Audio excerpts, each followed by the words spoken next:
Subscribe and share my channel Sudarsana. ఓం శ్రీ గణేశాయ నమః. శ్రీ గురుభ్యో నమః.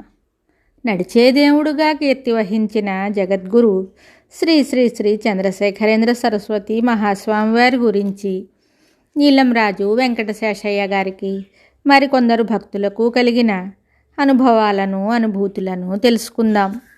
1929 ఫిబ్రవరిలో శ్రీ చంద్రశేఖరేంద్ర సరస్వతి మహాస్వామి వారు దక్షిణ ఆర్కాట్ జిల్లాలో పర్యటన చేశారు. ఆ పర్యటనలో ఒకరోజు స్వామి తండలం అనే గ్రామం గుండా ప్రయాణిస్తున్నారు. ఆ సమీపంలో ఉన్న ఒక గొల్ల కులస్తుడు తనకున్న కొద్దిపాటి భూమి మొత్తం అమ్మేసి శ్రీవారికి సమర్పించదలిచి స్వామికి తన ఉద్దేశం తెలియజేశాడు.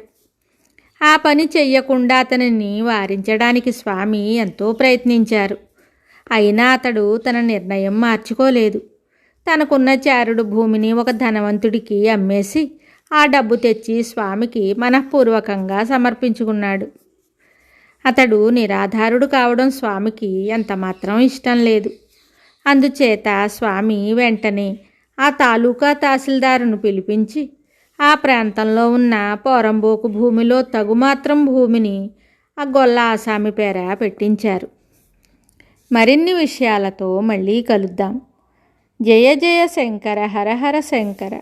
శుభం. Subscribe and share my channel Sudarsana.